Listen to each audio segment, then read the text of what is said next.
आवाज आ रही है बेटा सभी को? ऑनलाइन वाले बच्चे, बोर्ड नजर आ रहा है ना अब तो सब बच्चों को?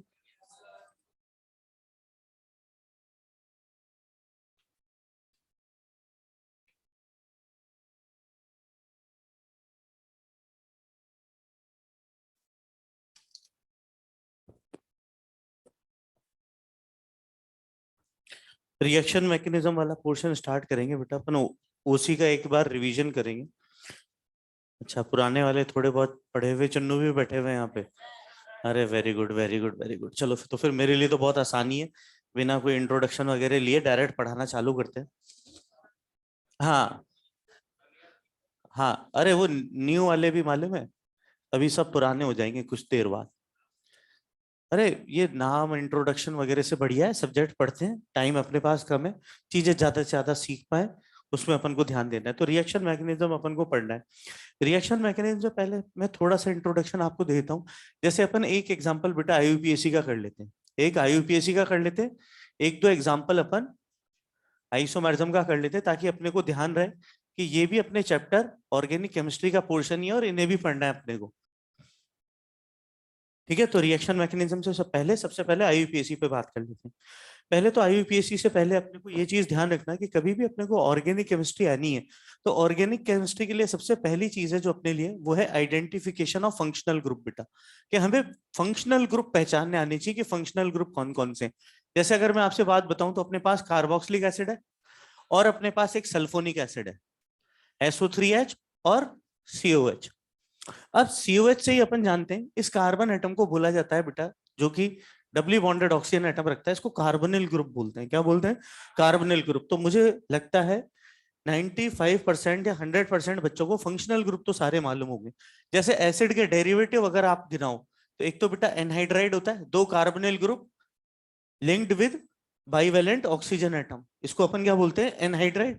फिर अगर मैं कार्बोनिल ग्रुप के साथ ऑक्सीजन एटम लगा दूं तो एस्टर, अगर मैं कार्बोनिल ग्रुप के साथ कोई हेलोजन लगा दूं तो एसिड का हैलाइड, अगर मैं कार्बोनिल के साथ नाइट्रोजन एटम लगा दूं तो अमाइड। अब ये बात इंपॉर्टेंट है कि ध्यान रखना बेटा, यहां पर अपने पास 1 डिग्री अमाइड भी मिल सकते हैं। जैसे HC डबल बॉन्ड हो, NH लगा दिया और यहाँ पे मैंने CH2CH3 कर दिया। अब इसको एक और लिखने का तरीका था कि लिख दिया इस तरीके से CH3 CH2 NH और CHO, और फिर इसका पूछ लिया था कि बताओ इस कंपाउंड का IUPAC नाम क्या होगा। और बहुत सारे बच्चे यहाँ पर इस क्वेश्चन में फंस गए थे, वो समझ के चल रहे थे कि यार ये तो कोई अमीन और एल्डिहाइड ग्रुप है। बच्चों को ऐसा दिखा कि यार ये क्या है, ये तो एल्डिहाइड ग्रुप है और ये अमीन ग्रुप है। तो ये चीज याद रखना कि मैंने आपको बताया था, मैंने कहा बेटा कार्बोनिल कार्बन एटम के साथ, कौन से कार्बन के साथ? कार्बोनिल कार्बन के साथ अगर नाइट्रोजन जुड़ी हुई है तो वो अपने लिए कौन सा फंक्शनल ग्रुप होगा? अमाइड फंक्शनल ग्रुप होगा। ये बात इंपॉर्टेंट है। अब अगर मैं आपको एक बहुत सिंपल सी बात बताऊं तो एक कार्बन एटम का अमाइड मीथेन प्लस अमाइड कहलाता है बेटा, मीथेन प्लस अमाइड। अब इसके नाम के 3 भाग हैं। मिथ तो अपने लिए क्या हो गया बेटा? वर्ड रूट हो गया। वर्ड रूट हमें क्या बताता है कि पेरेंट कार्बन चेन में कितने कार्बन एटम है। AN जो है ये है हमारे लिए 1 डिग्री सफिक्स, ये बताता है कि अपने पास पेरेंट कार्बन चेन में कार्बन एटम के बीच में बॉन्डिंग क्या है। और ये है हमारे लिए बेटा 2 डिग्री सफिक्स। 2 डिग्री सफिक्स किसके लिए लगता है बेटा? मेन फंक्शनल ग्रुप के लिए। किसके लिए लगते हैं? Main functional group. Main functional group वो होता है कंपाउंड में प्रेजेंट फंक्शनल ग्रुप में से वो फंक्शनल ग्रुप जो प्रायोरिटी टेबल को क्या कर रहा हो? टॉप कर रहा हो। तो ये अपने लिए क्या हो गया बेटा? 4 एसिड के डेरिवेटिव, 2 एसिड 4 एसिड के डेरिवेटिव। अब इनको मैं उसी क्रम में लिख रहा हूं जिस क्रम में इनकी प्रायोरिटी है फॉर IUPAC नेमिंग। सिक्वेंसिंग ध्यान रखना। तो सिक्वेंसिंग कुछ बच्चों तो जो मेरी क्लास में पढ़े थे उनको ध्यान है कि अपन क्या करते हैं, इनविटेशन कार्ड की तरह याद रखवाते हैं इसको कि इनविटेशन कार्ड है तो सबसे पहले अपने ने देखा है कि ग्रैंड पेरेंट्स के नाम आते हैं, फिर उनके बच्चों के नाम आते हैं, फिर कुछ वो बुआ फूफा जी वगैरह 2-3 कपल वो, फिर आखिरी में बाल मनुआर। तो वैसे ही याद रखना है अपने को, सबसे पहले कपल किसका आएगा? पहला कपल है एसिड का, कार्बोक्सिलिक एसिड और सल्फोनिक एसिड। CS से पहले आता है तो COS नंबर 1 पे, फिर SO3H, फिर अपने क्या होगा? एनहाइड्राइड, एस्टर, एसिड का हैलाइड और अमाइड। तो एसिड और एसिड के बच्चे, एसिड और एसिड के बच्चे, याद करने की जरूरत नहीं है, बस सफिक्स याद रखना है इनका। एसिड, एसिड के कितने? 4 बच्चे, 3 कपल आएंगे। 3 कपल कौन कौन से होंगे? एक तो होंगे साइनाइड आइसोसाइनाइड, एक होगा बेटा एल्डिहाइड कीटोन, और आखिरी में एक कपल है अपने लिए अल्कोहल और थायॉल। और वो बाल मनोहार वाली बात, अमीन्स। 1 डिग्री भी हो सकती है, 2 डिग्री भी हो सकती है और 3 डिग्री भी हो सकती है। अब क्या सर इनके अलावा कोई फंक्शनल ग्रुप नहीं है क्या? मैं कहूंगा, मैंने कहा बेटा इनके बाद फंक्शनल ग्रुप तो है, पर उन्हें मेन फंक्शनल ग्रुप नहीं माना जाएगा। ये फंक्शनल ग्रुप वो हैं जिनको हमेशा सब्स्टिट्यूएंट मानेंगे। जैसा अपना नाइट्रो ग्रुप है बेटा, अपने लिए नाइट्रोसो ग्रुप है, अपने लिए chlorine bromine fluorine iodine halogen group है। इनको अपन हमेशा क्या मानेंगे? इनको अपन हमेशा साइड चेन मानेंगे। ओ आर ग्रुप है, और कार्बन एटम पे, एडजेसेंट कार्बन एटम पे इपॉक्सी ग्रुप है। ईथर ग्रुप हो गया, ये हमेशा सब्स्टिट्यूएंट फंक्शनल ग्रुप, ये कभी भी मेन फंक्शनल ग्रुप का काम नहीं करते। तो आइडेंटिफिकेशन ऑफ फंक्शनल ग्रुप मैंने आपको बता दिया कि फंक्शनल ग्रुप पहचानना आना चाहिए अपने को। अगर अपन कभी भी ऑर्गेनिक केमिस्ट्री पढ़ रहे हैं तो मेन चीज है कि ऑर्गेनिक केमिस्ट्री में फंक्शनल ग्रुप अपने को आते हो। तो फंक्शनल ग्रुप चलो मैंने सारे यहाँ पे लिख दिए। अब नाम लिखने का आईयूपीएससी का हमेशा एक पैटर्न रहता है, फिक्स पैटर्न, कि अपन सबसे पहले स्टार्ट करते हैं कहाँ से? प्रीफिक्स से। फिर लिखते हैं हम वर्ड रूट, और वर्ड रूट के बाद हम चिपकाते हैं सफिक्स। और सफिक्स भी 2 तरीके का होता है, 1 डिग्री सफिक्स और 2 डिग्री सफिक्स। पर 2 डिग्री सफिक्स एडिशनल है, सर ने बोला। अगर फंक्शनल ग्रुप है तो होगा, फंक्शनल ग्रुप नहीं है तो नहीं होगा। वैसे ही प्रीफिक्स भी बेटा 2 तरीके का है। एक तो है हमारे लिए सेकेंडरी प्रीफिक्स। सेकेंडरी प्रीफिक्स हम किसके लिए लिखते हैं? फॉर सब्स्टिट्यूएंट या साइड चेन, फॉर सब्स्टिट्यूएंट या साइड चेन। और एक है हमारे लिए primary prefix. Primary prefix word root से चिपका के लिखा जाता है। अगर हमारे लिए पेरेंट कार्बन चेन साइक्लिक है तो हम क्या करेंगे? साइक्लो शब्द चिपका देंगे, पर फॉर्मेट हमेशा यही रहेगा। और prefix is always written in arranged in कौन से ऑर्डर?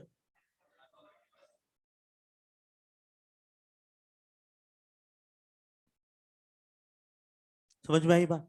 अब ये चीज ध्यान रखना कि अपने को सर आगे कैसे बढ़ना होता है, कि कभी भी कोई क्वेश्चन अपने पास आईयूपीएससी का है तो उसको अटेम्प्ट करने का क्या तरीका है। तो सबसे पहला काम अपने को क्या करना है?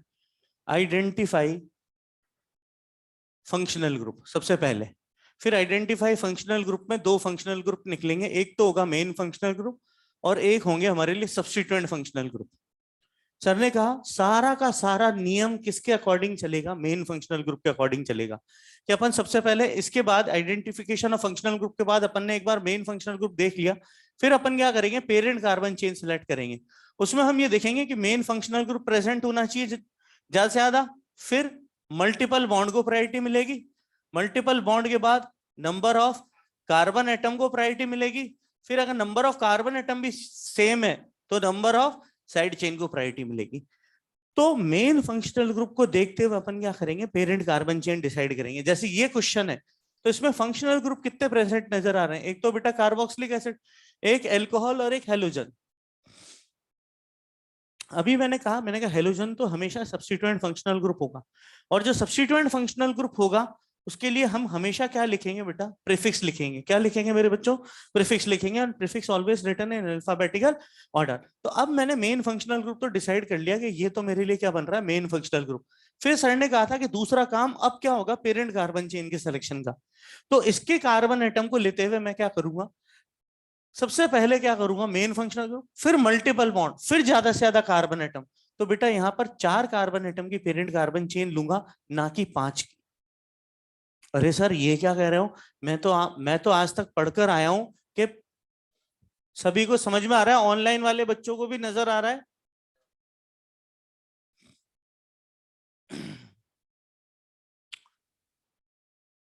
तो मैं यहाँ पर बात कह रहा था, मैंने कहा मल्टीपल बॉन्ड। तो आप में से कोई ये प्रश्न भी तो कर सकता है कि सर 5 ले लेते तो भी तो पाई बॉन्डेड कार्बन एटम आ रहा था। तो मैं आपको एक चीज बताऊंगा। मैंने कहा बेटा पाई बॉन्डेड कार्बन एटम के दोनों कार्बन एटम को पेरेंट कार्बन चेन में लेना ही होगा। ऐसा नहीं कर सकते कि एक को लें। तो पेरेंट कार्बन चेन यहाँ पर 5 की ना आकर के कितने की आएगी? 4 की। अब नंबरिंग में भी प्रायोरिटी ऑर्डर सेम चलने वाला है। पेरेंट कार्बन चेन के बाद अगला काम हम क्या करेंगे? सर ने बोला नंबरिंग करोगे उस चेन की। और नंबरिंग में भी प्रायोरिटी किसको दोगे? सबसे पहले फंक्शनल ग्रुप को, फिर मल्टीपल बॉन्ड को, और फिर साइड चेन को। और साइड चेन में भी प्रीफिक्स रूल लगेगा। दोनों तरफ से अगर नंबरिंग बराबर आती है तो हम अल्फाबेटिकल ऑर्डर से चलते हैं। जैसे इधर से मिथाइल 3 पे है और इधर से इथाइल 3 पे है, तो इथाइल 3 वाले ई पहले आ जाएगा। जैसे यहां से क्लोरो का सी तीसरे पे, उधर से ब्रोमो का बी है, तो ब्रोमो का बी क्लोरो के सी से क्या होगा बेटा, जीत जाएगा। अब यहां पर ये मैं साइड चेन की भी नेमिंग बता देता हूं। अगर ये ब्रोमीन और OH नहीं होता तो बेटा क्या ये इथाइल समूह था, इथाइल ग्रुप। अब इथाइल पे अपन ने क्या करा, ब्रोमीन और OH जोड़ दिया। अब मेन फंक्शनल ग्रुप के लिए सर ने बोला केवल क्या लिखते हैं, सफिक्स, बाकी सबके लिए क्या लिखते हैं। अब यहां पर इसकी मैं साइड चेन की आपको नेमिंग बता रहा हूं कि नेमिंग किस तरीके से होगी बेटा, कि अगर मैं बात करूं तो 1 2 हमेशा जहां से वो मेन फंक्शनल ग्रुप जो मेन पेरेंट कार्बन चेन में जुड़ी हुई है साइड चेन, वहां से अपन उसकी 1 2 करके नंबरिंग करेंगे। अब नाम कैसे लिखेंगे, हमेशा अल्फाबेटिकल ऑर्डर में, कि 2 पर तो क्या जुड़ा हुआ है, ब्रोमो, 1 पे जुड़ा हुआ है हाइड्रोक्सी, और किस पे जुड़ा हुआ है भैया, कहां जुड़ा हुआ है सर, इथाइल पे जुड़ा हुआ है। तो ethyl is the parent side chain. ये इथाइल हमारे लिए क्या है, अभी इस वक्त पेरेंट साइड चेन है, जिसपे सब्स्टिट्यूशन हो गया, सब्स्टिट्यूटेड साइड चेन है। साइड चेन पे भी साइड चेन, और अपन सब जानते हैं जब ऐसी साइड चेन एक से ज्यादा बार रिपीट होती है, सिमिलर, बिस, ट्रिस, टेट्रा, तो तुम्हें याद ही है, ठीक है ना। तो वो चीज लिखते हैं। तो अब अपन इसका नाम जमा के लिखें, तो सबसे पहले 3, फिर क्या लिखेंगे, 2 ब्रोमो 1 हाइड्रोक्सी इथाइल। यहां तक तो एक बात क्लियर होती है। तो ये तो प्रीफिक्स बना, यहां तक अपन पहुंचे। अब वर्ड रूट पे पहुंचना है, तो 4 कार्बन एटम है, तो वर्ड रूट अपने लिए क्या होगा बेटा, ब्यूट। अब फिर क्या लिखेंगे, 1 डिग्री सफिक्स। 1 डिग्री सफिक्स क्या है बेटा, अगर सारे सिंगल बॉन्ड है तो ANE, डबल बॉन्ड है तो ENE, ट्रिपल बॉन्ड है तो YNE, और लास्ट वर्ड ई हटा देते हैं अपन जब 2 डिग्री सफिक्स AEIOU से स्टार्ट हो रहा होता है। मैंने पूरी की पूरी बेटा रिवाइज करवा दी एक बार सारे रूल। IUPAC के इस क्वेश्चन से मैंने तुम्हें IUPAC का जो भी थोड़ा बहुत जानकारी देनी थी वो मैंने पूरी यहाँ पर दे दी है, तो वो भी क्वेश्चन आप आराम से अटेम्प्ट कर सकते हो। ब्यूट, अब देखो 3 पर डबल बॉन्ड है बेटा, तो क्या लिखूंगा, 3 ENE, पहले ENE लिखूंगा अभी ताकि समझाऊं कि आखिरी में E काटेंगे अभी अपन। फिर 1 पे अपने पास क्या है, ओइक एसिड। अब जैसे ही अपना 2 डिग्री सफिक्स AEIOU से स्टार्ट हुआ, अपन ने E को क्या करा, एमिट कर दिया। अब मैं 1 भी हटा सकता था, ब्यूट 3 इनोइक एसिड लिख सकता था, क्योंकि जब एक कार्बोक्सिलिक एसिड है तो वो हमेशा क्या होगा बेटा। अब एक स्पेशल सफिक्स वाली बात और सीख लो, जैसे अपन ने क्या करा, यहाँ पर कोई भी साइक्लिक चेन ले ली और अपने पास COH है, तो जब मेन फंक्शनल ग्रुप का कार्बन एटम चाहकर भी पेरेंट कार्बन चेन का हिस्सा ना बन पाए, तो अपन उसके लिए क्या लिखते हैं, स्पेशल सफिक्स लिखते हैं। ओइक एसिड बनता है कार्बोक्सिलिक एसिड, ओइक एनहाइड्राइड बनता है कार्बोक्सिलिक एनहाइड्राइड, ओएट बनता है कार्बोक्सिलेट, ओइल हलाइड बनता है कार्बोनाइल हलाइड, अमाइड बनता है कार्बोक्सामाइड। कार्बन शब्द जोड़ देते हैं अपन उसमें, उसके सफिक्स में क्या जोड़ देते हैं अपन, कार्बन शब्द। क्यों, क्योंकि चाहकर भी अपन इसका carbon atom parent carbon chain में इंक्लूड नहीं कर रहे हैं। पर अगर मैं यहां पर एक कार्बन एटम बीच में बढ़ा दूं, तो फिर पेरेंट कार्बन चेन इस बार कितने कार्बन एटम की हो जाएगी बेटा, 2 कार्बन एटम की हो जाएगी। ये हो जाएगा हमारे लिए 2 साइक्लोहेक्साइल इथेनोइक एसिड। समझ में आई बात। जबकि यहां पर इसका जो नाम लिखूंगा, साइक्लोहेक्सेन पेरेंट कार्बन चेन है, और फिर carboxylic acid. I hope I am making sense. Main functional group अपन को समझ में आ गया कैसे डिसाइड करते हैं, उसके लिए अपन क्या लिखते हैं, सफिक्स, कुछ रूल्स वगैरह मैंने बताए, और फंक्शनल ग्रुप की टेबल याद करना बताया कि याद कैसे करनी है। पहला सेट किसका, अरे बोलो, पहला सेट किसका, पूरी क्लास से आवाज आनी चाहिए पढ़ाई में, एसिड का। नहीं तो क्या होगा, थोड़ी देर तुम ना लिखोगे बोलोगे तो कौन से मोड में चले जाओगे, स्लीप मोड में। समझ में आई बात। तो स्लीप मोड से एक्टिवेटेड मोड में रहे, सबसे पहले आवाज एक स्वर में आनी चाहिए। पहला कौन सा, दूसरा, तीसरा, अरे यार ये क्या है, तीसरा एक स्वर में आना चाहिए, एसिड एनहाइड्राइड, बोलो, एसिड एनहाइड्राइड। चौथा एस्टर, पांचवा एसिड हलाइड, छठा अमाइड। फिर अब कितने कपल आएंगे, cyanide isocyanide, aldehyde ketone, alcohol thiol, और आखिरी में 1 डिग्री अमीन भी हो सकता है, 2 डिग्री अमीन भी हो सकता है, और 3 डिग्री अमीन भी हो सकता है। इतनी बात समझ में आई। अब ये तो किस पर बात होगी, अपन ने थोड़ी सी चर्चा करी मेन फंक्शनल ग्रुप। बेटा लाइव क्लास में से उसका देख लेना, एक बार लिख वगैरह लेना, सब नोट्स में लिखा हुआ है ये, क्या नहीं पढ़ा है? हाँ 11 तो अपन ऐसे पास करा के आए हैं। अरे बकवास नहीं, बिल्कुल टाइम खराब नहीं करना है अपने को। ये तो बात किस पर होगी अपने पास, आईयूपीएसी पे। तो फंक्शनल ग्रुप पहचानना अगर हमें आता है तो हम ऑर्गेनिक केमिस्ट्री में आगे बढ़ सकते हैं, नहीं तो सर ने बोला दिक्कत आएगी ऑर्गेनिक केमिस्ट्री में, फंक्शनल ग्रुप पहचानने नहीं आते तो। अब फंक्शनल ग्रुप के बाद मैंने थोड़ा सा नेमिंग बताया, क्यों? क्योंकि नेमिंग भी अपने को मालूम होनी चाहिए किसी भी कंपाउंड की।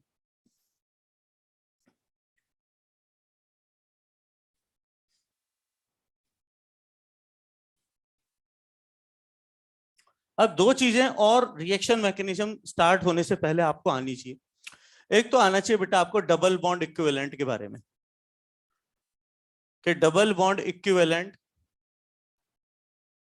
डीबीई जिसको आप बोलते हो, या डिग्री ऑफ अनसैचुरेशन, क्या चीज होती है। तो किसी भी दिए गए कंपाउंड को बेटा, कोई भी अपने पास ऑर्गेनिक कंपाउंड है, उस ऑर्गेनिक कंपाउंड को कितने H2 के मोल में सप्लाई करूं ताकि वो किसमें कन्वर्ट हो जाए, ओपन चेन सैचुरेटेड हाइड्रोकार्बन में। किसी कंपाउंड में कितने H2 मॉलिक्यूल सप्लाई करूं ताकि वो किसमें कन्वर्ट हो जाए, ओपन चेन सैचुरेटेड हाइड्रोकार्बन में। जैसे ऑर्गेनिक कंपाउंड है CH2 डबल बॉन्ड CH2, तो मेरे को इसको CH3 में कन्वर्ट करना है, क्योंकि पाई बॉन्ड तोड़ना है मेरे को। हाइड्रोजन एटम अपने को कितनी चाहिए, 2। अगर 2 हाइड्रोजन एटम की बात करूं तो कितने H2 मॉलिक्यूल सप्लाई होंगे, एक H2 मॉलिक्यूल सप्लाई होगा। तो ये एक ही क्या हो गया बेटा, X इज डीबी। डीबी क्या है, X। किसी मॉलिक्यूल में मैं कितनी हाइड्रोजन एटम लगाऊं ताकि वो मॉलिक्यूल किसमें कन्वर्ट हो जाए, ओपन चेन सैचुरेटेड हाइड्रोकार्बन में। जैसे अगर मैं साइक्लोप्रोपेन ले लूं, अब मेरे को इसकी रिंग ओपन करनी है, तो इधर से एक वैलेंसी फ्री, इधर से वैलेंसी फ्री।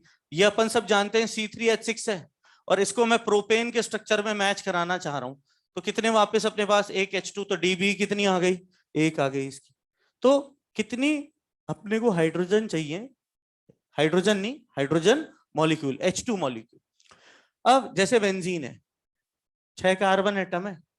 अब अपन 6 कार्बन एटम से तो सर जानते हैं कि सर अपन को एन हेक्सेन में कन्वर्ट करना होगा। तो अपने पास मॉलिक्यूलर फॉर्मूला क्या है, C6H6 है, और अपने को C6H14 तक ले जाना है मेरे बच्चों। तो हाइड्रोजन का डिफरेंस कितना आ रहा है, 8 हाइड्रोजन। 8 हाइड्रोजन मतलब 4H2 हो गए कि नहीं हो गए। अब दूसरा तरीका अपन दूसरा सीख लें कि एक्स निकालने का तरीका क्या होता है। अगर स्ट्रक्चर दिया हुआ है तो एक्स हमारे लिए पाई बॉन्ड प्लस रिंग गिन लो।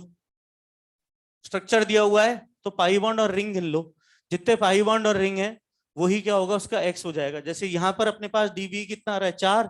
कितने पाई बॉन्ड है, 3, और एक रिंग।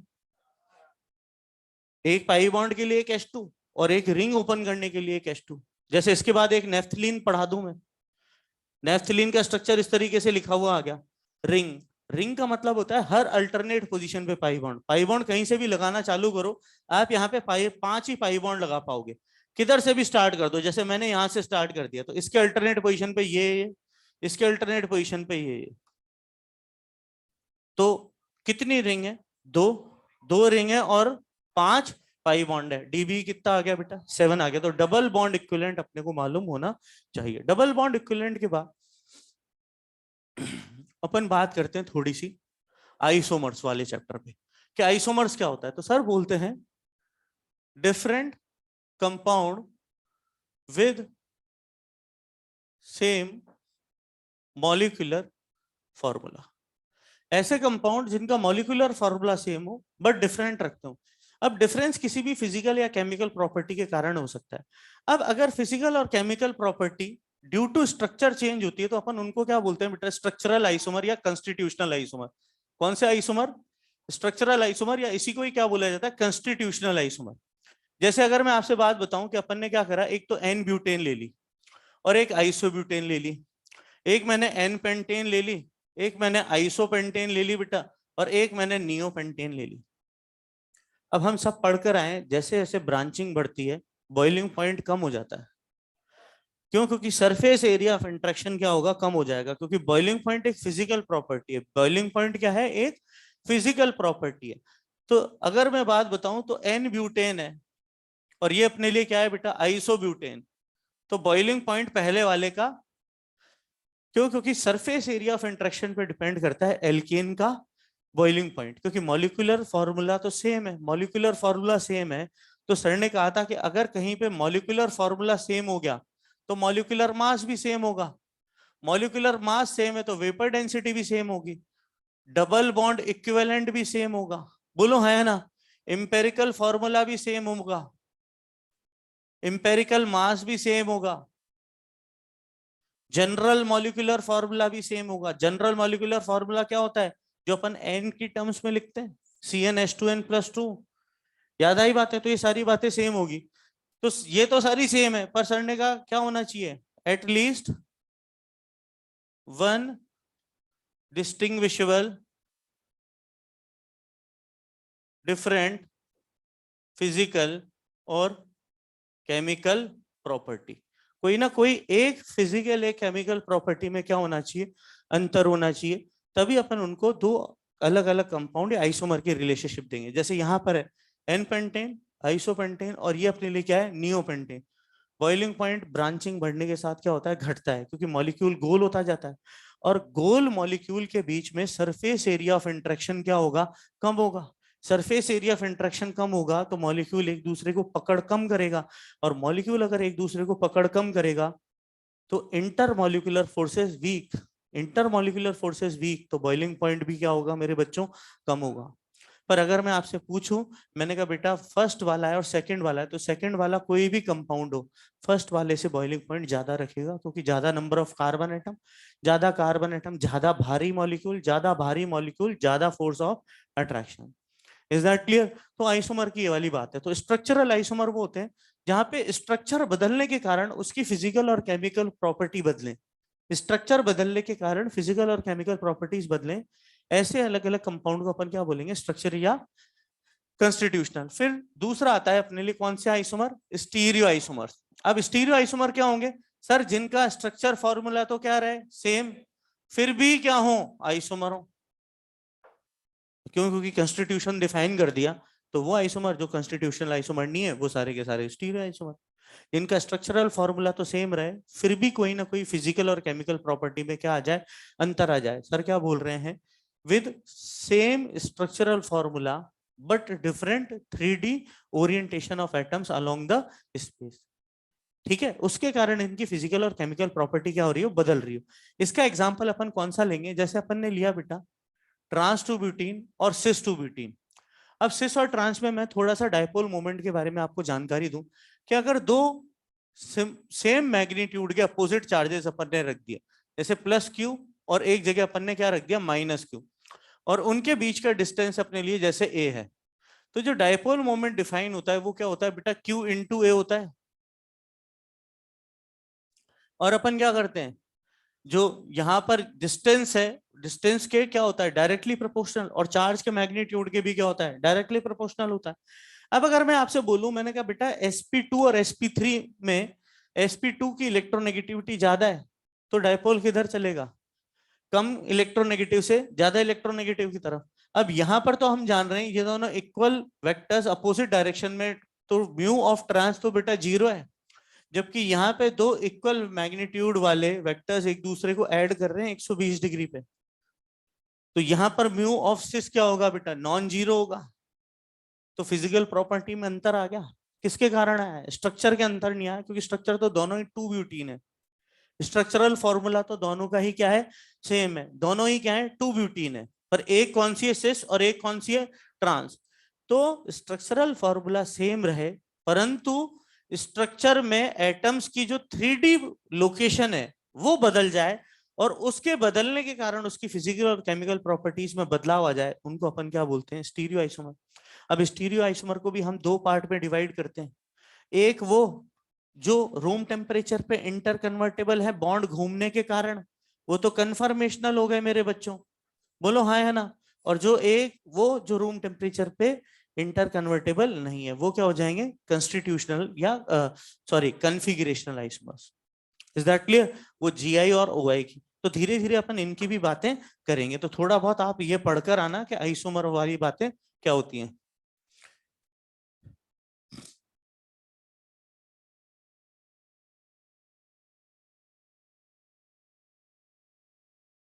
ये सब नोट्स में लिखा हुआ है बेटा, कोई चीज एडिशनली लिखने की जरूरत नहीं है। अभी अपन जब रिएक्शन वगैरह कुछ लिखाएंगे और एग्जाम्पल कराएंगे ना, तब आपसे आपके प्रोडक्ट वगैरह जो होंगे वो आपसे बनवाऊंगा, ताकि आपकी थोड़ी प्रैक्टिस हो जाए। अब अपन बात करें आइसोमर वाले चैप्टर पे, तो अपन ने बहुत सारी बातें कर ली। इसका बाइफर्केशन कल पढ़ा दूंगा, जैसे चेन है, पोजीशन है, फंक्शनल है, वो अपन कर लेंगे। अब अपन थोड़ी सी बात कर लेते हैं किस पे, जीओसी पे। अब जीओसी में आपने सबसे पहले क्या पढ़ा हुआ है? Inductive effect. बॉन्ड डिसोसिएशन तो पढ़ा ही हुआ है, ठीक है। बॉन्ड डिसोसिएशन में क्या क्या पढ़ा हुआ है? होमोलिटिक, हेट्रोलिटिक, वो बातें तुम्हें आती है। तो अपन बात कर लेते हैं सबसे पहले इंडक्टिव इफेक्ट। इंडक्टिव इफेक्ट क्या है? बहुत आसान है। जैसे अपन ने क्या करा, CH3CH2 ले लिया, इट इज 1 क्लोरोप्रोपेन। अब अपन सब जानते हैं क्लोरीन की इलेक्ट्रोनेगेटिविटी कार्बन से क्या है, ज्यादा है। तो ये वाला जो अपना कोवेलेंट बॉन्ड है, ये क्या होगा? पोलर होगा। यहाँ डेल नेगेटिव और ये del positive. This is not inductive effect, ये तो सिंपल पोलैरिटी है। ये तो अपन ने क्या करा है, polar nature of covalent bond define किया है कि जो इलेक्ट्रॉन डेंसिटी है वो किसकी तरफ डिस्प्लेस हो जाएगी, टुवर्ड्स हायर इलेक्ट्रोनेगेटिव साइड। पर इस पे डेल पॉजिटिव चार्ज आ गया, जो इलेक्ट्रॉन डेंसिटी है वो किधर चली गई? क्लोरीन की तरफ। तो इसके न्यूक्लियस से इलेक्ट्रॉन जब दूर चले गए, इसके न्यूक्लियस से जब इलेक्ट्रॉन दूर चले गए, तो ये पड़ोसी एटम के इलेक्ट्रॉन के को क्या करेगा? अपनी तरफ। क्यों? क्योंकि किसी पे भी सर ने बोला था पॉजिटिव चार्ज अपीयर होना मतलब उसका जेड इफेक्टिव क्या हो गया? बढ़ गया। उसके न्यूक्लियस की ताकत क्या हो गई? बढ़ गई। तो वो अपने आसपास के इलेक्ट्रॉनिक एटमॉस्फेयर से इलेक्ट्रॉन्स को क्या करेगा? अपनी तरफ अट्रैक्ट करेगा। तो ये जो इस पे जो इलेक्ट्रोनेगेटिव कैरेक्टर आया है, that has been imparted from chlorine. जैसे मैंने तुम्हें इंडक्टिव इफेक्ट दिया, मैं तुम्हें इंड्यूस कर रहा हूं पढ़ने के लिए, मेरा तुम्हारे पर इंडक्टिव इफेक्ट लगा रहा है कि मैं तुम्हें पढ़ने के लिए क्या कर रहा हूं? इंड्यूस कर रहा हूं। फिर वही चीज आप क्या करो, अच्छा पढ़े, एलन के अंदर सेलेक्ट हुए, तो वही आपने क्या करा, अपने छोटे भाई बहन को इंड्यूस किया कि देखो पढ़ोगे तो अच्छी रैंक से सिलेक्शन होगा, कैरियर बनेगा, और अपन सब आम जनता है, मैंगो पीपल, अपन को कुछ ना कुछ काम करके धन जुटाना है सबसे पहले। क्योंकि मैं हमेशा से बोलता हूँ, सबसे पहले धर्म कर्म का काम नहीं आता, सबसे पहले आदमी अपनी बेसिक नीड सेटिस्फाई करता है। तो पैसे पहले अपना कैरियर बनाओ, डॉक्टर बनो, पैसा कमाओ, अपनी को पहले सेव करो, दान दक्षिणा तो उसके बाद होती है, ठीक है। तो ये C1 वाले के इलेक्ट्रॉन्स Cl की तरफ आए, तो C1 ने C2 के इलेक्ट्रॉन्स को अपनी तरफ क्या करा? डिस्प्लेस कराया। अब इस पे डेल पॉजिटिव है, तो ये del2 पॉजिटिव और del1 पॉजिटिव लिखूंगा। क्यों लिखूंगा? क्योंकि मैग्नीट्यूड तो चार्ज का क्या रहेगा? इक्वल रहेगा। जितना इधर डेल नेगेटिव पैदा हुआ है, उतना ही तो डेल पॉजिटिव पैदा होगा। ऐसा थोड़ी है कि अपन ने चार्ज जनरेट कर दिया। Law of conservation of charge है कि नहीं है? तो जितना नेगेटिव उतना पॉजिटिव। तो इस बार मैग्नीट्यूड del1 और del2 का मिलाकर किसके बराबर होगा? डेल के। अब जैसे इस पे del2 पॉजिटिव चार्ज आया, इसके इलेक्ट्रॉनिक एटमॉस्फेयर से इलेक्ट्रॉन किसकी तरफ गए? C1 की तरफ। तो C2 वाला क्या करेगा? C3 के इलेक्ट्रॉन्स को थोड़ा सा डिस्प्लेस करेगा कि नहीं करेगा? तो C1 की इलेक्ट्रोनेगेटिविटी अगर मैं यहां पर बात करूं ईएन नेचर की, तो C1 की C2 से ज्यादा होगी और C2 की C3 से ज्यादा होगी। पर मुझे बात बताओ, क्या ये सिंपल इनकी इलेक्ट्रोनेगेटिविटी है, या ये इलेक्ट्रोनेगेटिव कैरेक्टर क्लोरीन के कारण इंड्यूस हुआ है? क्या हुआ है? क्लोरीन के कारण इंड्यूस हुआ है, इसलिए तो इसका नाम इंडक्टिव इफेक्ट पड़ता है बेटा। बेसिक लॉजिक ये है, imparting the electronegative character on carbon atoms of the carbon chain due to presence of higher electronegative atom और ग्रुप। इसको अपन ने -I वाला बोल दिया, और कार्बन चेन को अपन ने क्या बोल दिया कि +I है। Is that clear? अब अपन हाइयर इलेक्ट्रोनेगेटिव वाले पर बात करें, तो ईएन अपन कैसे देखते हैं? तो ईएन सर देखा जाता है, जैसे फ्लोरीन है, तो फ्लोरीन की ईएन जो है ऑक्सीजन एटम से ज्यादा है। तो अगर मैं बात करूं, विड्रॉइंग पावर भी फ्लोरीन की ऑक्सीजन से क्या होगी? ज्यादा होगी। तो ईएन, क्या मैं इतनी सी बात बोल सकता हूँ, directly proportional to percentage s character है।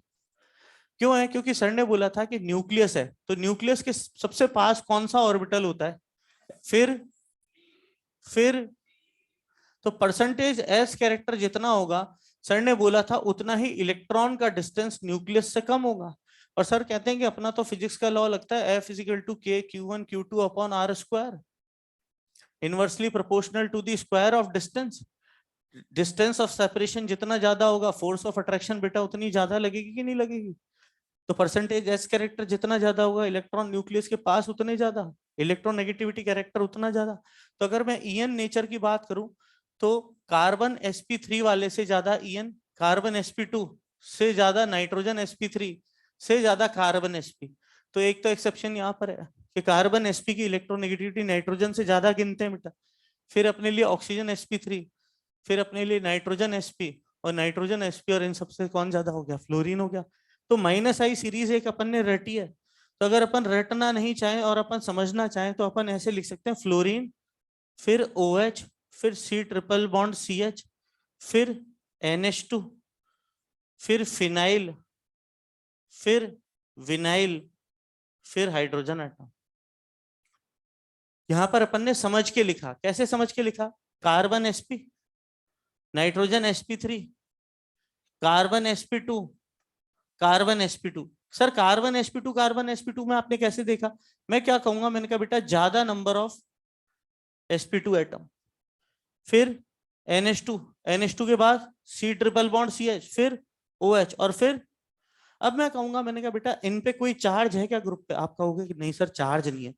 पर मैं कहूं, मैंने कहा बेटा फ्लोरीन वाले से ज्यादा विड्रॉइंग पावर होगी अपनी COH की। क्यों? क्योंकि क्या इस पे डेल पॉजिटिव और डेल नेगेटिव लिख सकता हूँ due to the polar nature of carbonyl group. तो कार्बन पे एक पॉजिटिव चार्ज आ रहा है, तो पॉजिटिव चार्ज होने के कारण इसकी विड्रॉइंग पावर क्या हो गई? कार्बोनिल ग्रुप की ज्यादा हो गई फ्लोरीन से, कार्बोनिल ग्रुप की। फिर अगर मैं बात कहूं, मैंने कहा बेटा NO2 है, तो NO2 में अपन नाइट्रोजन एटम पे बेटा पॉजिटिव चार्ज लिख सकते हैं क्या मेरे बच्चों? तो फिर उधर तो डेल पॉजिटिव था, इधर तो प्योर पॉजिटिव है कि नहीं है? फिर मैं कहूंगा, मैंने कहा इन पे तो चलो फिर भी चार्ज बैलेंस हो रहे हैं। यहां पर अगर मैं देखूं N पॉजिटिव चार्ज और H3, तो यहाँ पर तो प्योर पॉजिटिव चार्ज है। प्योर पॉजिटिव चार्ज मतलब Z इफेक्टिव बहुत ज्यादा, तो विड्रॉइंग पावर और ज्यादा। फिर क्या होगा? N पॉजिटिव चार्ज और 3 मिथाइल ग्रुप लगा दिए NR3। अब क्या होगा सर यहां और यहां पर? तो मैं कहूंगा, मैंने कहा बेटा मिथाइल का साइज हाइड्रोजन से क्या होगा? तो आप क्या कहोगे? सर ज्यादा। तो मैंने कहा बेटा ये बॉन्ड एंगल क्या होगा? तो आप क्या कहोगे? सर ज्यादा। तो बॉन्ड एंगल ज्यादा होगा तो मैं क्या कहूंगा? मैंने कहा बेटा बताओ percentage s character bond angle से ज्यादा बढ़ने से बढ़ेगा कि नहीं बढ़ेगा? Withdrawing power. फिर और लुटेरे लगा दें,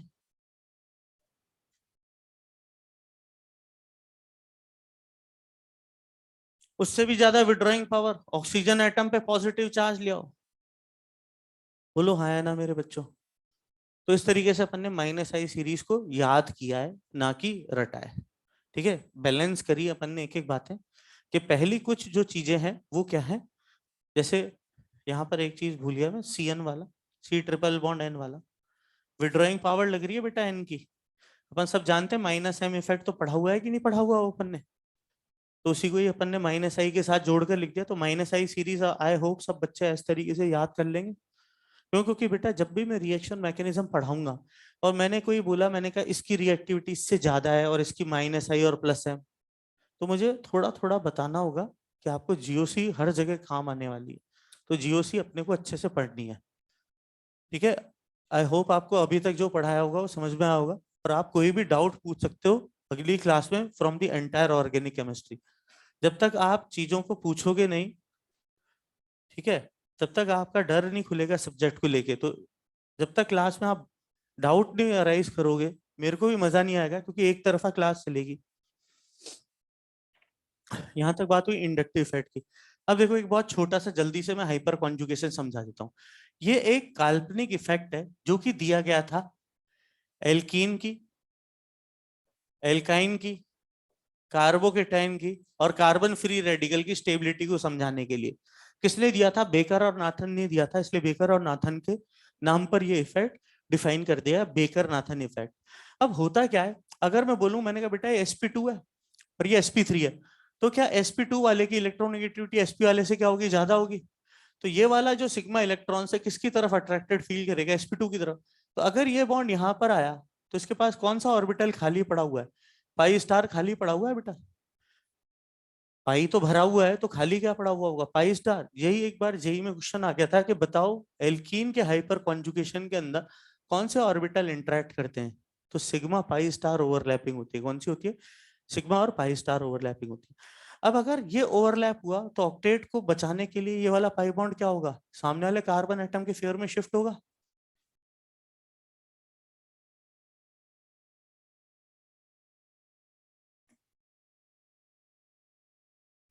अब मैं पूछ लूंगा यार, ठीक है ये अपन ने कर दिया, चलो हुआ, इससे स्टेबिलिटी कैसे बढ़ गई?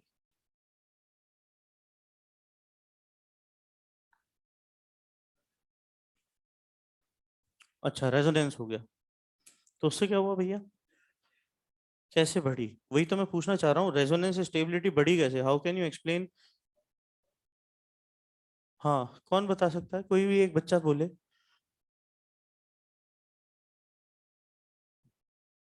हाँ बेटा बोल। बॉन्ड ऑर्डर बढ़ेगा, कैसे बढ़ेगा बॉन्ड ऑर्डर?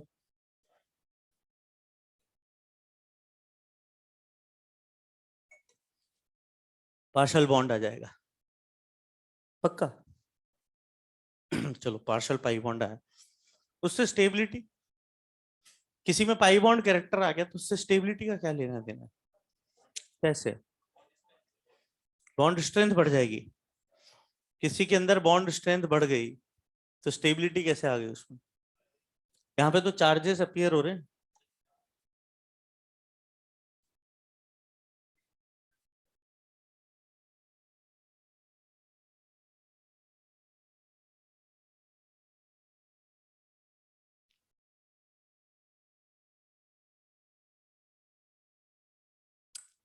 देखो नहीं मालूम इसलिए कि हम जनरली नहीं पढ़ते हैं नीट वगैरह के अंदर।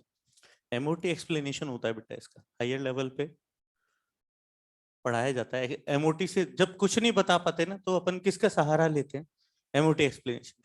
होता क्या है कि जैसे जब जब सिग्मा वाले का इंट्रैक्शन, ये जो सी एच वाला सिग्मा बॉन्ड है, इसका इंट्रैक्शन जब भी पाई स्टार से होगा तो फिर वापस क्या होगा मेरे बच्चों, दो नए ऑर्बिटल बनेंगे। एक कौन सा बनेगा, बीएमओ, और एक कौन सा बनेगा, एबीएमओ। और इलेक्ट्रॉन कहाँ जाने लगेंगे, और जब जाने लगेंगे तो इतनी एनर्जी सिस्टम क्या करेगा, बाहर रिलीज करेगा। अब जितने ज्यादा अल्फा हाइड्रोजन एटम होंगे उतना ही प्रोबेबल है कि इसका सिग्मा और पाई स्टार का इंट्रैक्शन हो, और जितना ज्यादा प्रोबेबल है सिग्मा और पाई स्टार का इंट्रैक्शन, उतनी ज्यादा प्रोबेबल है कि वो क्या करेगा, एबीएमओ और बीएमओ में से इलेक्ट्रॉन्स कहाँ ले जाए, बीएमओ की तरफ, और एनर्जी को क्या करे, रिलीज करे। और उस निकलने वाली एनर्जी को क्या बोलते हैं, हाइपर कॉन्जुगेटिव एनर्जी। चलो ये तो मैंने आपको थोड़ा सा समझाया कि भाई क्यों अपन ये पढ़ रहे हैं और इसके पीछे का रियल सेंस क्या है।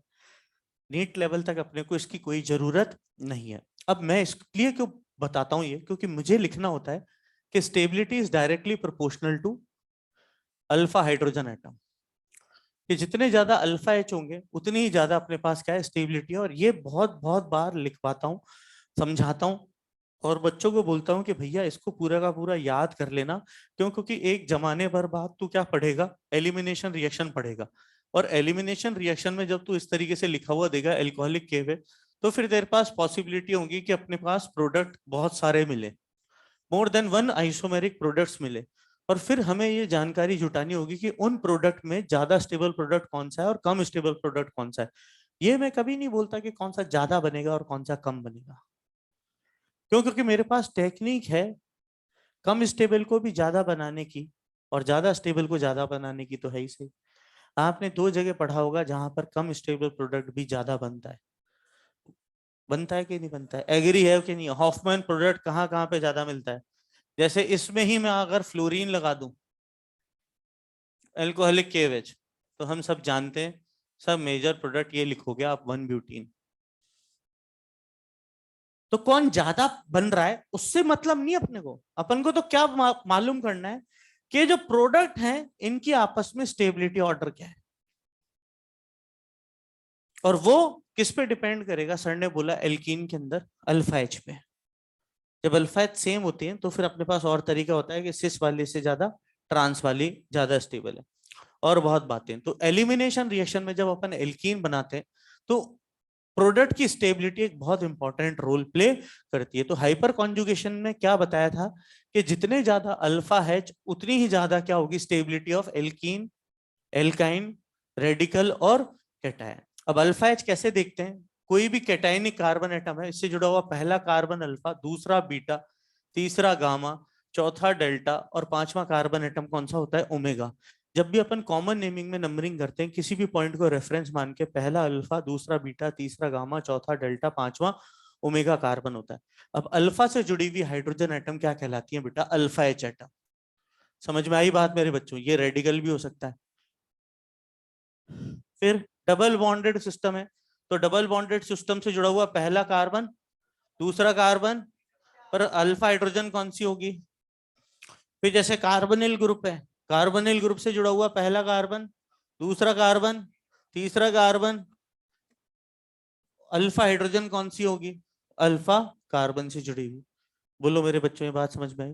हाइपर कॉन्जुगेशन का फील समझ में आया, यूजेस समझ में आया? ठीक है, जिसके पीछे का लॉजिक था वो भी आपको बता दिया मैंने। अब अपन आ जाते हैं किस पर? रेजोनेंस पे थोड़ी सी बात करते हैं, फिर अपन टॉपिक में रेजोनेंस। अपन क्या कहते हैं कि जब किसी एक स्ट्रक्चर से सारी प्रॉपर्टीज को अपन ड्रॉ नहीं कर पाते तो अपन उससे एक लिए एक से ज्यादा स्ट्रक्चर लिखते हैं किसी कंपाउंड और स्पीशी के लिए, और वहां से रेजोनेंस का कंसेप्ट उठकर आता है। फिर दूसरी डेफिनेशन जो होती है वो क्या होती है? Delocalization of. अब पाई इलेक्ट्रॉन्स, अब पाई इलेक्ट्रॉन्स मैं पूछूं, मैंने कहा बेटा पाई इलेक्ट्रॉन्स कैसे डिफाइन करते हो आप? तो सर कोऑर्डिनेट कोवेलेंट जो बॉन्ड होता है, कोवेलेंट बॉन्ड के अंदर अगर अपन हेड ऑन ओवरलैपिंग से जो बॉन्ड बनाते हैं वो तो सिग्मा, और अगर पी ऑर्बिटल और डी ऑर्बिटल की साइड वाइज ओवरलैपिंग से बनाते हैं तो अपन पाई बॉन्ड बनाते हैं। बोलो हाँ है ना? इतनी बात अपन को सब मालूम है। डीलोकलाइजेशन ऑफ पाई इलेक्ट्रॉन, मैं सबसे पहले लोकलाइज्ड बॉन्डिंग पढ़ा रहा हूँ। Localized pi bond, localized pi bond क्या होता है? When electron of an atom is shared by only one atom। जैसे अगर मैं C1 का पाई इलेक्ट्रॉन बताऊं तो C1 का केवल C2 शेयर कर रहा है, और C2 का केवल कौन कर रहा है? C1। तो इसको बोलते हैं लोकलाइज्ड बॉन्ड। ये बॉन्ड यहां से हिलेगा नहीं। पर अगर मैं आपसे पूछूं, मैंने कहा बेटा अपन बात करते हैं बेंजीन की, तो दो रेजोनेटिंग स्ट्रक्चर्स लिख दिए अपन ने, कैसे भी नंबरिंग कर दी अपन ने, क्लॉकवाइज नंबरिंग कर दी। तो अगर मैं पूछूं, मैंने कहा बेटा C1 के इलेक्ट्रॉन पे ध्यान दो, C1 का इलेक्ट्रॉन अभी कौन शेयर कर रहा है? सर C2 शेयर कर रहा है। C1 का पाई इलेक्ट्रॉन कौन शेयर कर रहा है? Sir C2। मैं कहूंगा, मैंने कहा बेटा इधर, मैं कहूंगा C2 का पाई इलेक्ट्रॉन C3 कि C1। चलो गुड, जगे हुए हैं बच्चे। और यहां पर समझ में आया? Delocalised bond when the electron is shared between more than one atom. अगर एक एटम शेयर कर रहा है तो सर बोलते हैं वो कौन सा बॉन्ड होता है? Localized bond. और जब एक से ज्यादा एटम शेयर करते हैं तो उसको अपन क्या बोलते हैं? Delocalised bonding. और वहां से कौन सा कंसेप्ट उठकर आता है बेटा? रेजोनेंस का। अब रेजोनेंस की बहुत सारी बातें तो अपने को मालूम ही है, अपन काम काम की बातें कर लेते हैं कि रेजोनेंस देखने के लिए हमें क्या देखना चाहिए? कि लगातार एटम जो कि एक प्लेन पे लाई कर रहे हो उनके पास क्या होनी चाहिए? पैरेलल पी ऑर्बिटल होनी चाहिए। क्योंकि अगर पैरेलल पी ऑर्बिटल नहीं रहते तो रेजोनेंस बंद हो जाता है। हम SIR इफेक्ट में पढ़ते भी हैं, हम SIR इफेक्ट में पढ़ते भी हैं कि जो बेंजोइक एसिड होता है उससे ज्यादा एसिडिक स्ट्रेंथ टॉलिक एसिड की देखी जाती है, ऑर्थोटॉलोइक एसिड।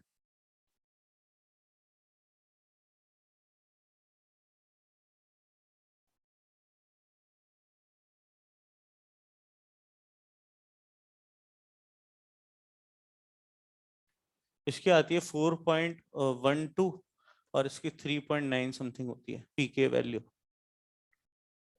अब ऐसा होता क्यों है? क्योंकि अपना COH तो चपटा ग्रुप है और ये भी चपटा है, तो पाई इलेक्ट्रॉन का आदान प्रदान तो हो रहा है। यहाँ पर लग रहा है -M और ये कौन सा लग रहा है? +M। +M मतलब ये इलेक्ट्रॉन डोनर ग्रुप का काम कर रहा है, फिनाइल रिंग।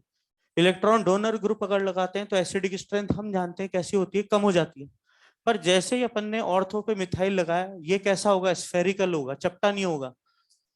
sp3 एटम है तो क्या होगा? स्फेरिकल होगा। और ये चपटा है, तो ये इस चपटे को क्या करेगा? घुमा देगा। ये घुमा देगा इसको, चपटे को, तो ये और ये बेंजीन रिंग अब एक दूसरे से प्लेन से क्या हो जाएंगे? बाहर। तो रास्ता टूट गया पाई इलेक्ट्रॉन के आने और जाने का, जिसको हम क्या बोलते हैं? स्टेरिक कारणों से रेजोनेंस में रुकावट, स्टेरिक इनहिबिशन ऑफ रेजोनेंस। तो प्लस में इफेक्ट जाना बंद हुआ, एसिडिक स्ट्रेंथ हम सब जानते हैं ज्यादा हो गए। तो सर ने बताया कि रेजोनेंस कभी भी अपने को देखना है तो हमारे को ये देखना होता है कि एक प्लेन पर लाई कर रहे एटम्स के पास क्या होने चाहिए? पैरेलल पी ऑर्बिटल होने चाहिए। क्या होने चाहिए? Parallel P orbital. Pi electron का आदान प्रदान करना है तो पैरेलल पी ऑर्बिटल होना बहुत ज्यादा जरूरी बात है। तो इसको ही कॉन्जुगेशन अपन बोलते हैं। बेटा पढ़ा हुआ है, लिखा हुआ है कॉपी में, 100% ये वाला एग्जाम्पल कराया होगा सर ने। अब सर कॉन्जुगेशन मैं कैसे देखूंगा? तो मैं कहूंगा, मैंने कहा बेटा कार्बन डबल बॉन्ड कार्बन के पास पॉजिटिव चार्ज, जेड इफेक्टिव है तो पाई इलेक्ट्रॉन पॉजिटिव चार्ज की तरफ चला दो। Carbon double bond carbon atom odd electron, तो ऑड इलेक्ट्रॉन में से एक इलेक्ट्रॉन चला दो पाई बॉन्ड बनाने के लिए।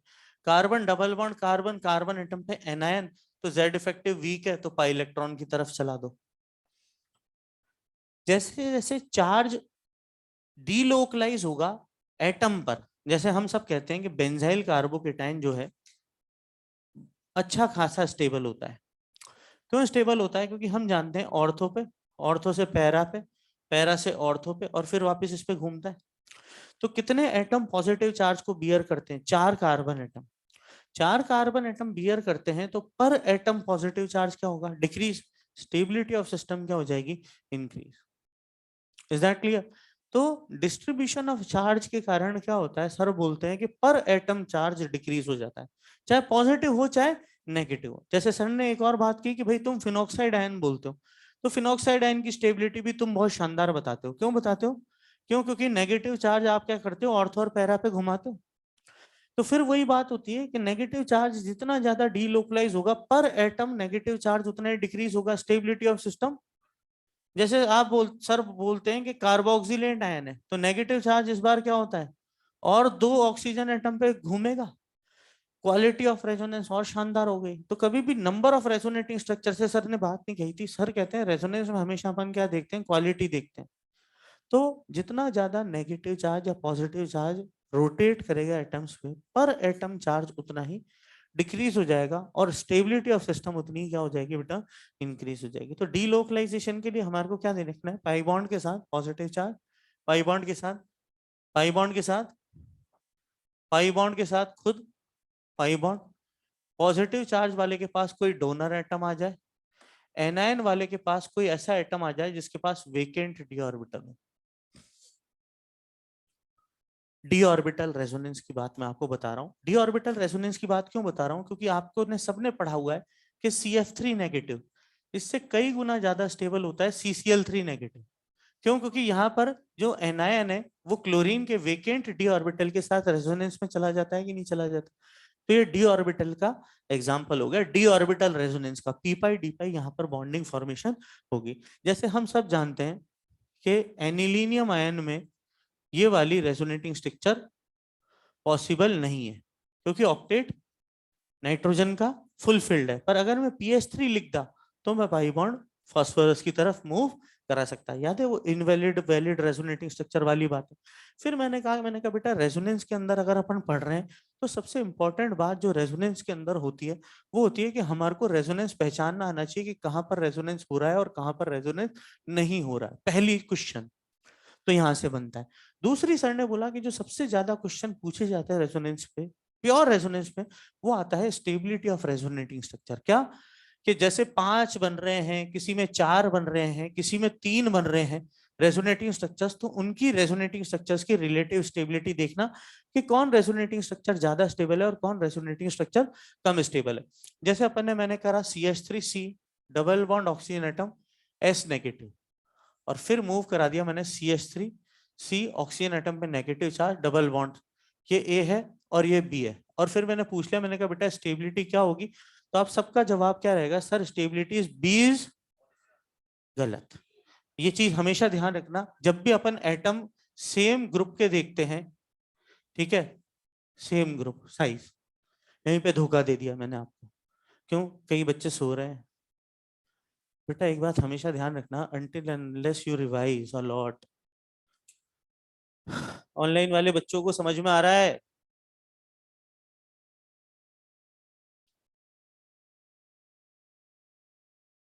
हाँ यस सर लिखते रहा करो, चैट चलती रहनी चाहिए, मालूम चले तुम भी उधर सो गए।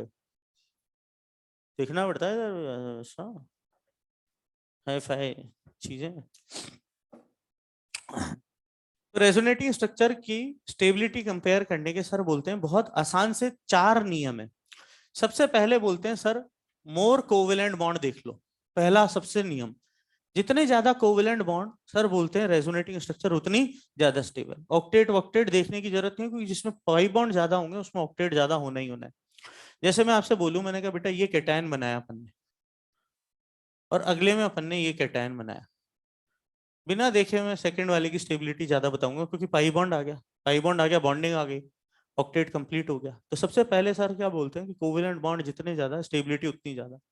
फिर कोवेलेंट बॉन्ड अगर बराबर है तो अपने लिए अनचार्ज वाली, नहीं बेटा ऑक्टेट वाला इसी में आ जाएगा, मोर कोवेलेंट बॉन्ड में ही ऑक्टेट अपना काम आ जाएगा, क्योंकि ऑक्टेट जैसे ही तू कंप्लीट करेगा बॉन्ड तू बढ़ा चुका होगा। समझ में आई बात? और बॉन्ड बढ़ा दिया तो स्टेबिलिटी का तो सबसे बड़ा नियम ही बॉन्डिंग है। समझ में आई बात? दूसरा बोलते हैं कि अनचार्ज्ड आरएस, जिसमें कोई चार्ज सेपरेशन नहीं है, वो क्या होगी? ये भी नंबर ऑफ कोवेलेंट बॉन्ड में ही हो जाएगा। क्यों? क्योंकि एक्रोलिन ले लो, बॉन्ड ज्यादा है, बॉन्ड कम है, लो अपना बहुत सारा काम सर ने बोला था कहाँ से ही पूरा हो जाना है। अनचार्ज वाली पाई बॉन्ड ज्यादा, चार्ज वाली पाई बॉन्ड। तो सबसे पहले क्या देखना सर ने बोला था? नंबर ऑफ बॉन्ड देख लेना, जिसमें बॉन्ड ज्यादा स्टेबिलिटी ज्यादा।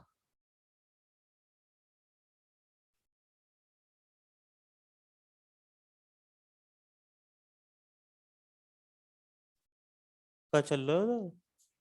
मोबाइल चल रहा है?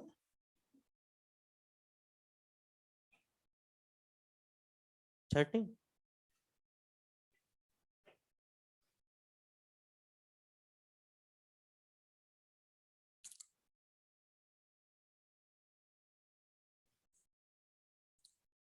मैं रोक भी नहीं सकता भाई, पढ़ लो, चॉइस है तुम्हारे पास, डॉक्टर या कंपाउंडर, नर्स, मेल नर्स, पढ़ाई कर लो, अभी वक्त है ना, अभी मोबाइल मोबाइल चलाने की क्या जरूरत आ रही है अभी?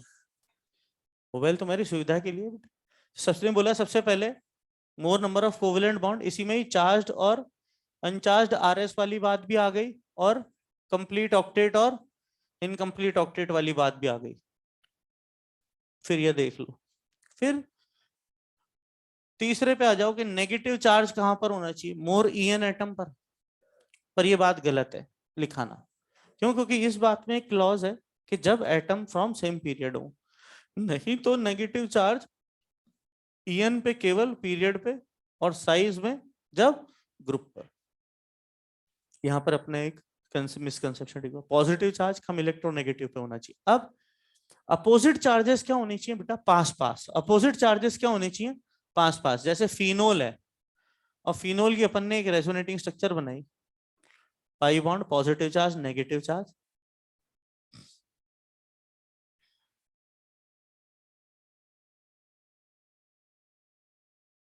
यहाँ चार्ज सेपरेशन क्या है मेरे बच्चों? कम है, और यहाँ चार्ज सेपरेशन क्या हो गया? ज्यादा।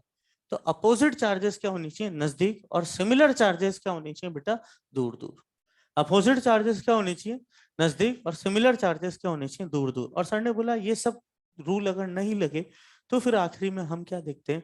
इंडक्टिव इफेक्ट देखते हैं। आखिरी में हम क्या करते हैं? इंडक्टिव इफेक्ट देखते हैं। सर कोई एग्जांपल ऐसा बताओ जिसमें सारे नियम वगैरह अपन यूज कर लें। तो मैं कहूंगा, मैंने कहा बेटा अभी अपन एक दो एग्जांपल इसके और देख लेते हैं, फिर अपन आगे बढ़ेंगे अपने चैप्टर पे, रिएक्शन मैकेनिज्म वाली थ्योरी पर।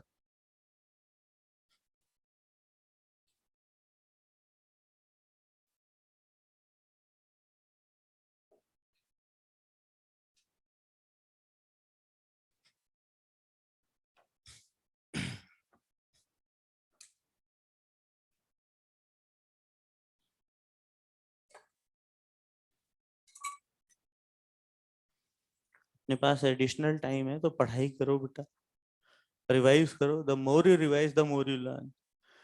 मैं केवल मेरे बच्चे से बोलता हूँ कि अगर तेरे पास नोट्स नहीं है तो तुझे कितना आता है वही काम का है।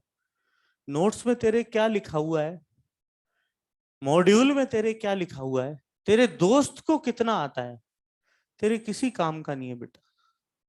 तो किताबें और नोट्स कॉपी से अलग होने के बाद जो दिमाग में तेरी नॉलेज है ना, वही तेरे एग्जाम में काम आने वाली। बहुत सिंपल सी बात है। आप एक दिन नोट्स हटा के रख दो और फिर अपना दिमाग चलाओ कि मेरे को सब्जेक्ट का क्या क्या कंटेंट आता है। वो तुम्हारा है, बाकी सब तुम्हारा कुछ भी नहीं है।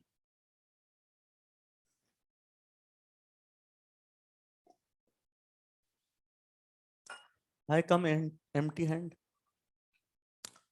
कुछ नहीं है ना पढ़ने के लिए, नोट्स वोट्स कुछ भी नहीं। अभी तुम चैप्टर का नाम लो और मैं तड़ातड़ पढ़ाना चालू कर दूंगा। क्यों? The knowledge I have in my brain. मतलब तुम्हारे को भी सर से एक ही बात सीखनी है कि नोट्स हटा के जो चीज तुम्हारी है वही तुम्हारे एग्जाम में काम आने वाली है बेटा। नोट्स कितने भी सुंदर बना लो, जब तक वो तुम बार बार रिवाइज नहीं करोगे ना, वो तुम्हें याद नहीं होंगे। बार बार रिवाइज करना है, बार बार पढ़ना है, बार बार। एक टीचर को इतनी बातें क्यों याद होती हैं? साल में कम से कम 32 बार वो या 40 बार उसी चीज को पढ़ाता है। एक चीज का रिपीटिशन, पी के वैल्यू ऑफ याद ही है। तो तुम्हें घर जाके आज के बाद क्या करना है कि अपने नोट्स को याद करना है। ये देखना है, सर ने बोला था कि मेरी डिपेंडेंसी नोट्स पे से खत्म होनी चाहिए। मेरी डिपेंडेंसी नोट्स पे से खत्म जिस दिन हो गई, उस दिन अपने आप नंबर आने लगेंगे। ये मैं आपको दावे के साथ कह सकता हूं। अब जैसे ये वाला एग्जाम्पल है,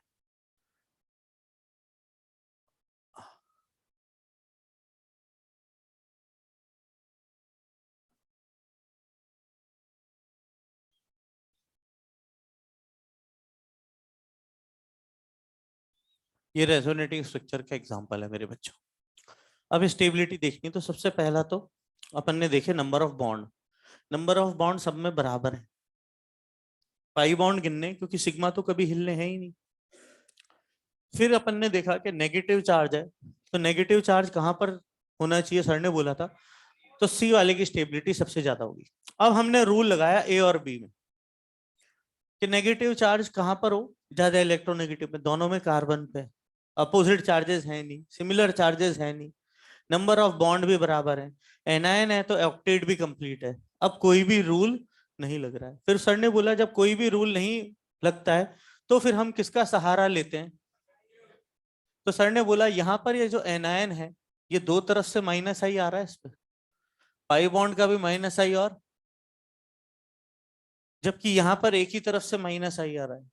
स्टेबिलिटी ऑर्डर समझ में आया बेटा?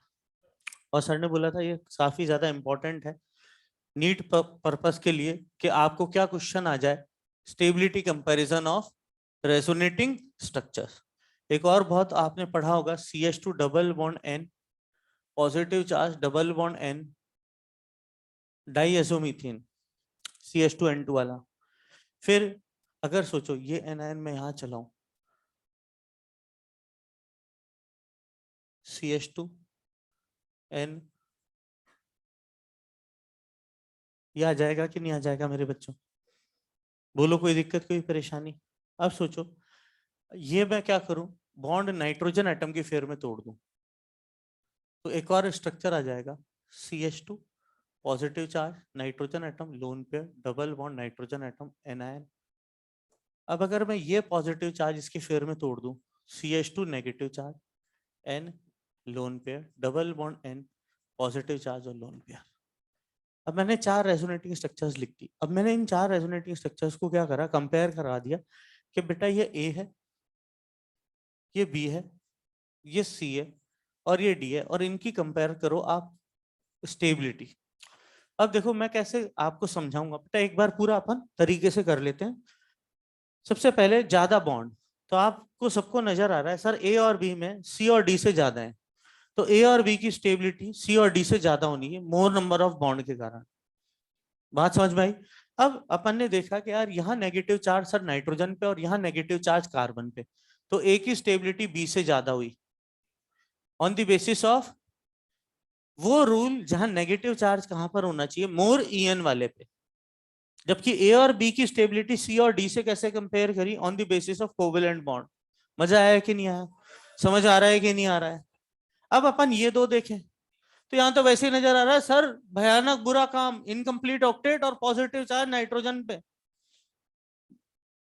6 इलेक्ट्रॉन है, बर्बाद है, बर्बाद कर दिया अपन ने इसको, तबाह हो गया ये यहाँ पे।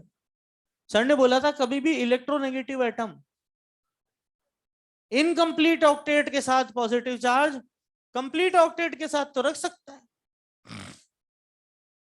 हाइड्रोनियम आयन, अमोनियम आयन, अरे हाँ या ना तो बोल दो।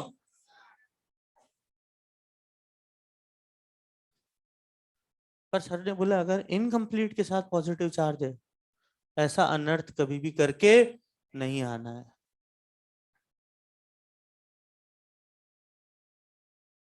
ठीक है, स्टेबिलिटी, आई होप आपको ये वाली चीज लॉजिक समझ में आया होगा।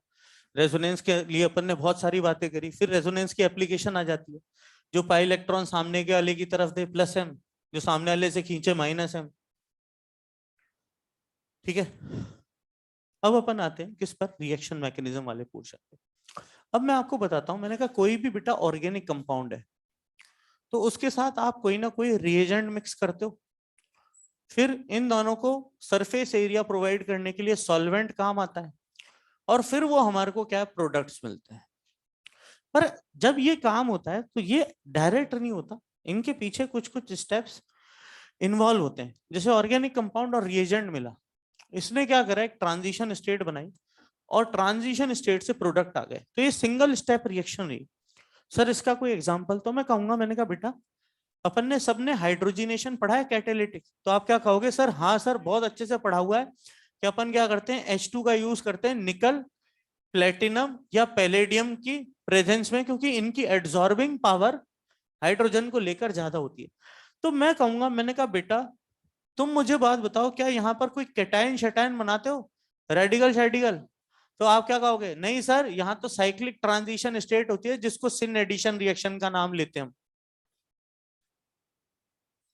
सिन एडिशन पढ़ते हो कि नहीं पढ़ते हो? दोनों हाइड्रोजन एक ही तरफ जाएंगे, ना कैटायन बनाते हो, ना एनायन बनाते हो, ना रेडिकल बनाते हो, ना बेंजाइन बनाते हो, ना कार्बीन बनाते हो, ना नाइट्रीन बनाते हो। मतलब सर क्या कहने वाले हैं कि ऐसा भी हो सकता है कि ऑर्गेनिक कंपाउंड और रिएजेंट क्या करें, ट्रांजिशन स्टेट के थ्रू क्या प्रोवाइड करें, रिएक्शन। और सर ने कहा रिएक्शन इंटरमीडिएट ऐसा भी हो सकता है कि कैन रीअरेंज, केवल कौन सा है अपने लिए रीअरेंजमेंट, कैटायन का। और फिर ये वापस में जो बन रहे हैं ये फिर वापस ट्रांजिशन स्टेट बनाकर क्या कर सकते हैं, ये हो गई मल्टीपल स्टेप रिएक्शन। ये हो गई मल्टीपल स्टेप रिएक्शन। जैसे आपने सबने पढ़ा है CH3 C CH3 CH3 CH double bond CH2 और इस पे HBr का एडिशन। सबसे पहले पाई बॉन्ड इसको देते हैं, यहाँ से HBr से Br बाहर, कैटायन बनाते हैं बेटा, रियल सेपरेबल स्पीशी, जो कि रिएक्शन में बने और उसी में ही कंज्यूम हो जाए, उसको रिएक्शन इंटरमीडिएट बोलते हैं। फिर अपन मिथाइल शिफ्ट कराएंगे to generate a more stable carbocation, बोलो हाँ या ना मेरे बच्चों। और फिर इस 3 डिग्री कैटायन पे अपन ब्रोमाइड आयन का अटैक करा के EAR कंप्लीट करेंगे। तो सर ने बोला कि जो भी अपनी रिएक्शन पढ़ेंगे अपन आने वाले जमाने में, वो 2 तरीके से फॉलो हो सकती है, या तो बिना रिएक्शन इंटरमीडिएट बनाए ट्रांजिशन स्टेट हो। ट्रांजिशन स्टेट सर बोलते हैं जहां पर साइमल्टेनियसली बॉन्ड मेकिंग और bond breaking is a process, उसको क्या बोलते हैं, ट्रांजिशन स्टेट। और जब ट्रांजिशन स्टेट के थ्रू रियल सेपरेबल स्पीशीज मिल जाए, जिनको अपन क्या बोलते हैं, रिएक्शन इंटरमीडिएट। और सर ने बोला वो क्या क्या है, कैटायन है, रेडिकल है, एनायन है, कार्बीन है, नाइट्रीन है, और आप एक बार बेंजाइन भी पढ़ते हो इस तरीके से।